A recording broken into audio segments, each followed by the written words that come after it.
प्रधानमंत्री डॉक्टर मनमोहन सिंह जी के दिवंगत होने के बाद संपूर्ण देश शोकमग्न है और उनके जैसे व्यक्तित्व जिन्होंने देश के आर्थिक विकास की एक बड़ी नींव रखी, उनको यथोचित सम्मान देने के लिए भारतीय जनता पार्टी और श्री नरेंद्र मोदी जी के नेतृत्व की एनडीए सरकार भी पूर्णतः प्रतिबद्ध है।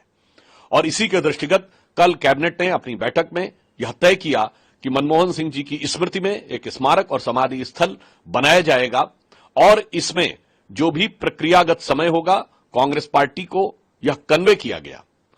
कैबिनेट के तुरंत बाद गृह मंत्री आदरणीय अमित शाह जी ने कांग्रेस के अध्यक्ष आदरणीय मल्लिकार्जुन खड़गे जी को यह कन्वे किया कि सरकार स्मारक बनाने के लिए निर्णय ले चुकी है और अब जमीन का अधिग्रहण, ट्रस्ट का बनना और जमीन का ट्रांसफर जैसी प्रक्रियाएं पूर्ण होने के बाद जो समय लगेगा उसके द्वारा यथोचित और यथाशीघ्र यह कार्य किया जाएगा।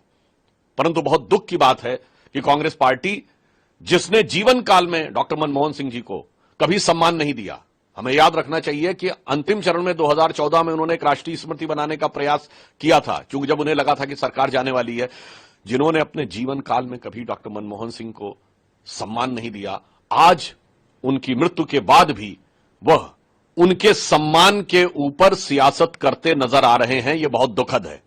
और मैं याद दिलाना चाहता हूं देश को कि डॉक्टर मनमोहन सिंह गांधी नेहरू खानदान के बाहर देश के पहले प्रधानमंत्री थे जिन्होंने 10 वर्ष तक प्रधानमंत्री का पद ग्रहण किया।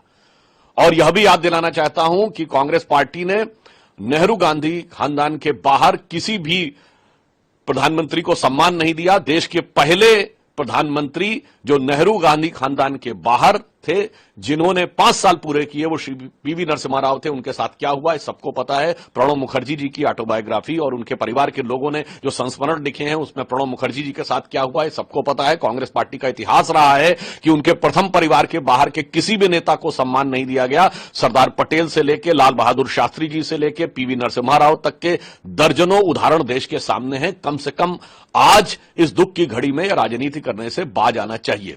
जहां तक हमारी सरकार का प्रश्न है, प्रधानमंत्री श्री मोदी जी की सरकार ने दलगत भावना से ऊपर उठकर सभी नेताओं को सम्मान दिया है। कांग्रेस पार्टी के 3 नेताओं को भारत रत्न दिया है, मदन मोहन मालवीय जी, पीवी नरसिम्हा राव जी और प्रणब मुखर्जी जी। कांग्रेस के अनेक नेताओं को पद्म अवार्ड दिया है, जिसमें एससी जमीर और तरुण गोगोई जी हैं। सरदार पटेल की सबसे ऊंची मूर्ति बनाई है। इससे बहुत स्पष्ट है कि जहां एक तरफ श्री नरेंद्र मोदी जी के नेतृत्व में भारतीय जनता पार्टी और एनडीए की सरकार सभी महानुभावों को, महापुरुषों को, जिन्होंने देश में कोई भी योगदान दिया है, उसके प्रति उनको इतिहास में उचित स्थान देने के लिए प्रतिबद्ध है। इसीलिए हमने प्रधानमंत्री संग्रहालय बनाकर देश के सभी प्रधानमंत्रियों को इतिहास में उचित स्थान दिलाने के लिए और उनका सम्मान दिलाने के लिए वह व्यवस्था बनाई है, जिसमें अधिकांश कांग्रेस के ही प्रधानमंत्री हैं।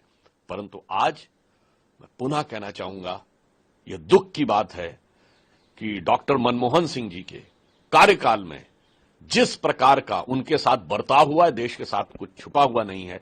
आज उनके देहावसान के बाद भी उसी प्रकार की भर्त्सना योग्य राजनीति करती कांग्रेस पार्टी नजर आ रही है।